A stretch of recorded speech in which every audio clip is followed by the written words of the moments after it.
The world's oceans are home to some of the most impressive feats of engineering, and amphibious warfare ships are no exception. These vessels project power from the sea, delivering troops and equipment onto hostile shores. The Japan Maritime Self-Defense Force's Osumi class and the Indian Navy's INS Jalashwa are prime examples. The Osumi class, with its flat-top design, might appear to be an aircraft carrier. However, it is designed to transport and deploy troops, vehicles, and landing craft. The INS Jalashwa, originally the USS Trenton, is a traditional amphibious assault ship. These vessels, while sharing the goal of amphibious warfare, represent different design approaches. The Osumi class, measuring 178 meters in length, displaces approximately 14,000 tons when fully loaded. It is powered by 2 diesel engines, providing a top speed of around 22 knots. The INS Jalashwa, larger at 196 meters, displaces nearly double at 40,000 tons. Its 4 gas turbine engines give it a slightly higher top speed of 24 knots. These technical specifications highlight the different design philosophies behind the two ships. The Osumi class prioritizes efficiency and a smaller logistical footprint, while the INS Jalashwa focuses on speed and endurance for long-range deployments. The Osumi class's diesel engines offer excellent fuel economy, crucial for a nation like Japan with limited access to overseas bases. The INS Jalashwa's gas turbines, while less fuel efficient, provide the power necessary to quickly respond to crises in the vast expanse of the Indian Ocean. Despite their differences, both the Osumi class and INS Jalashwa are amphibious warfare ships. They deliver troops and equipment ashore for amphibious assaults. Their roles within their navies differ slightly. The Osumi class focuses on transporting and landing troops and heavy equipment. Its well deck accommodates various landing craft, including hovercraft. The INS Jalashwa, a landing platform dock, has broader capabilities. It supports a wider range of operations from disaster relief to full-scale assaults. Section 4. Size and Speed. A study in contrasts.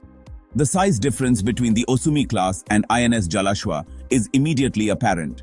The Osumi class, at 178 meters, is dwarfed by the 196-meter INS Jalashwa.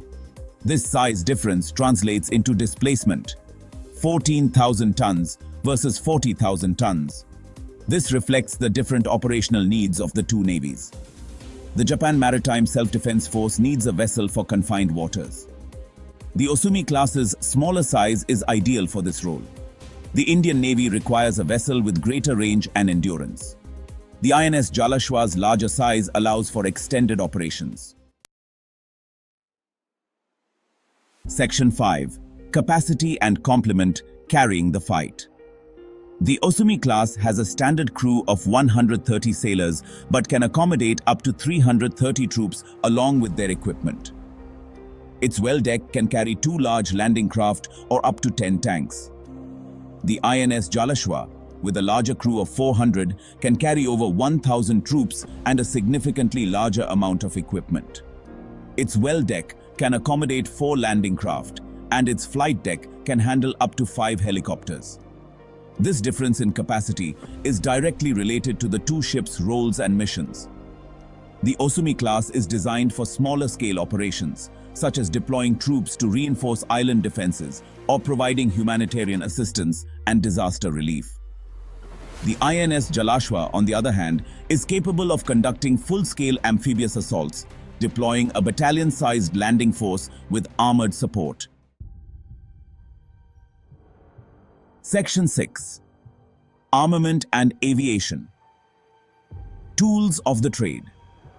The Osumi class and INS Jalashwa have vastly different approaches to self-defense and offensive capabilities. The Osumi class, reflecting Japan's primarily defensive posture, has limited armament.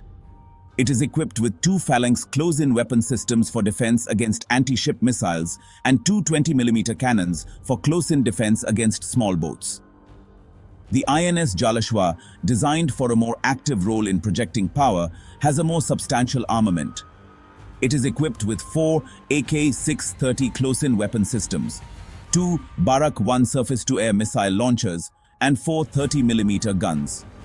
This heavier armament reflects the INS Jalashwa's role in potentially hostile environments where it may need to defend itself against air, surface, and subsurface threats.